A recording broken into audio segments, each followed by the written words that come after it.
Good morning and welcome to Capitol Square. I'm Tracy Townsend. Hi everybody, I'm Jim Heath. Quite a week for Jobs Ohio. Republicans split over the issue of the audit. On one side the governor, the other side Auditor Dave Yost. It got very messy.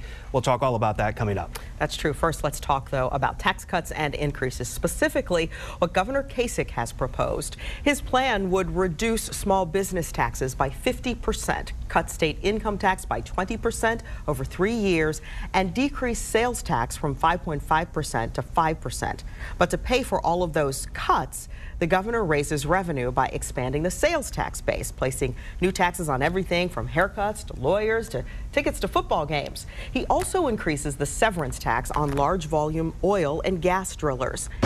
How much of this tax plan will survive until June is the question this morning. At the end of the week, House Finance Committee Chairman Ron Amstutz said, "We have identified enough difficulties and unintended consequences with the proposed sales tax expansion that we need to develop an alternative means of financing the income tax reduction." Jim?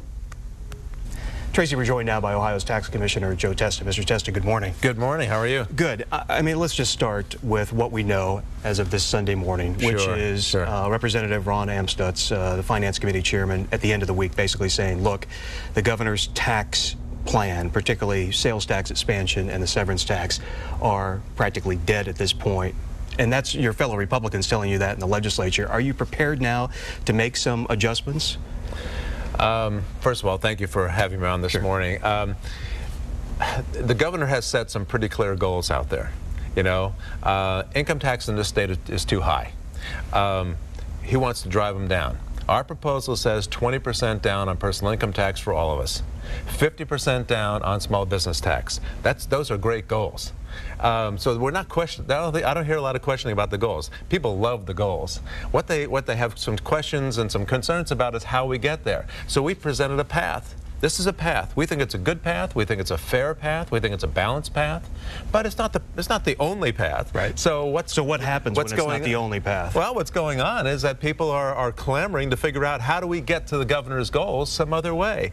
That's a good debate to have down at the State House, and that's exactly what's happening. With the clock ticking, though, looking at that June 30th, where there has to be resolution on all of this. Yeah, we got till June 30th, though. That's a lot of time. It is. The legislature has been able to accomplish a lot in a very short period of time when they want to. So are you surprised, I think we're going to get there. Are you surprised that in the case of the sales tax expansion, for instance, that has been a lead balloon? I mean, that has really not gone on. Democrats immediately said no.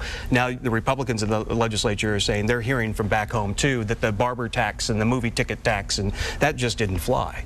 Well, I'm not going to talk about R's and D's. What I'm going to talk about is our tax plan and what we're trying to accomplish. It's $1.4 billion down. This administration, this governor, we're driving taxes down. That's the idea. So the different ways of coming about it. Let's talk about the sales tax. Let's talk about that. What is this all about? What this is about is recognizing reality. What's reality? Reality is that we have a service-based economy.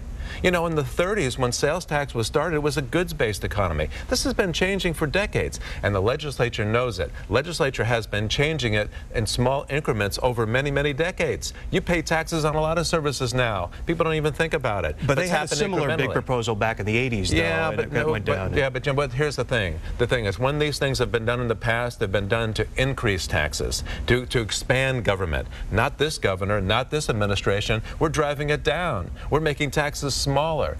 Broader base, smaller rate. That's the idea. So, Joe, when I spoke to the governor, we interviewed him about a month ago, and he really, I mean, he basically said, look, a lot of my budget is built upon this severance tax. We have got to get that money from big oil. Now, by all accounts, it looks like that's a no-go, too. I mean, what happens to the structure of this proposal if both of those planks are taken away, the sales tax expansion and now the big oil tax? Again, Jim, I'm not going to speculate as to what the legislature will do, the different ways. I mean, there's lots of different proposals being floated around, different ways. Are you guys disappointed? I mean, that seemed like it was almost a no-brainer. We think it's a right thing to do. We do think it's the right thing to do.